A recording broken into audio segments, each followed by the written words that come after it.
1화 우리는 왜 한국으로 돌아왔는가? 1993년 우리는 미국으로 떠났습니다. 그때만 해도 공부를 마치면 한국으로 돌아올 거라고 생각했습니다. 하지만 미국에서 30년 넘게 살아가게 될 줄은 정말 예상하지 못했습니다. 처음에는 언젠가 한국으로 돌아가리라 마음먹었지만 눈앞의 일상에 집중하며 살다 보니 세월은 참 빠르게 지나갔습니다. 미국에서의 삶은 길고 고단했습니다. 공부하고 일하고 가정을 꾸리고 아이를 키우고 가게를 운영하면서 우리는 자연스럽게 미국 생활에 익숙해졌습니다. 그러다 어느 순간부터는 한국에서의 삶보다 미국이 더 편안하게 느껴졌습니다. 그렇게 우리는 한국을 점점 잊어가고 있었습니다. 아내는 가끔 한국으로 돌아가고 싶다는 말을 하곤 했습니다. 그럴 때면 저도 함께 고민에 빠지곤 했습니다. 우리가 더 나이를 먹고 제가 먼저 떠나게 된다면 아내는 어떤 노년을 보내게 될까?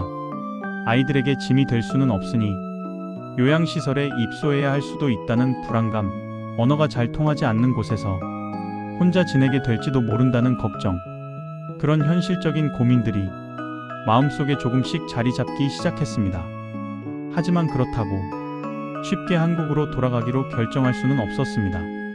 그러던 어느 날 2020년 팬데믹이 찾아왔습니다.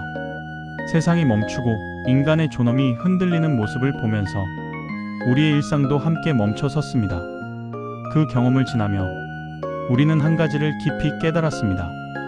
삶은 정말 순식간에 흔들릴 수 있다는 사실입니다.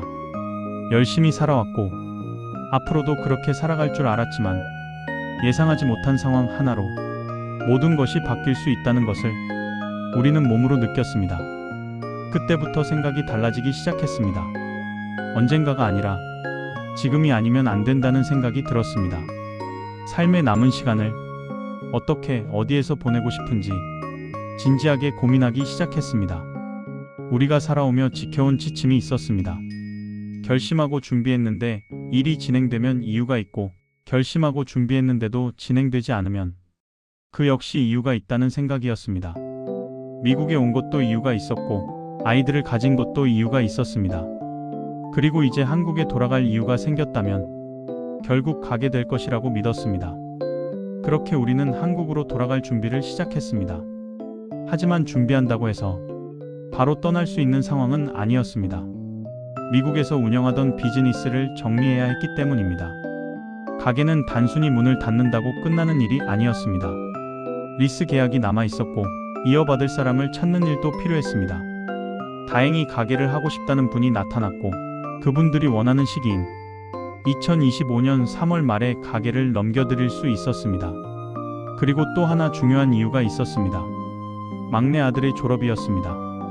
아들은 생각보다 긴 시간 학업을 이어갔고 우리는 아이가 졸업할 때까지 부모로서 곁에서 지켜줘야 한다고 생각했습니다. 2025년 5월 아들은 드디어 졸업했습니다. 며칠 전에는 졸업장이 집으로 도착했다는 딸의 연락도 받았습니다. 그때 우리는 정말 모든 준비가 마무리되어 가고 있다는 느낌을 받았습니다. 비즈니스 정리, 리스 마무리, 아들의 졸업, 그리고 집 문제까지 하나하나 해결하는데 거의 5년이 걸렸습니다. 그리고 마침내 2025년 8월 우리는 한국으로 돌아왔습니다. 한국으로 돌아온 이유는 우리에게는 복잡하고 감정적인 결정이기도 했지만 한편으로는 단순하기도 합니다.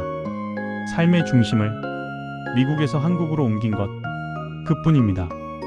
앞으로 1년에서 2년 정도는 한국에서의 삶에 적응하는 시간을 가지며 새로운 방향을 찾을 예정입니다. 삶이 얼마나 남았는지는 알 수 없지만 남아있는 시간만큼은 우리가 편안하다고 느끼는 방식으로 살아보고자 합니다. 한국에서의 삶은 처음부터 다시 시작하는 기분입니다. 모든 것이 새롭고 가끔은 낯설고 쉽지 않은 일도 많지만 이 모든 과정 자체가 우리에게는 새로운 삶의 첫 번째 걸음이라고 생각합니다. 앞으로도 조급해하지 않고 하나씩 차근차근 쌓아갈 계획입니다. 감사합니다.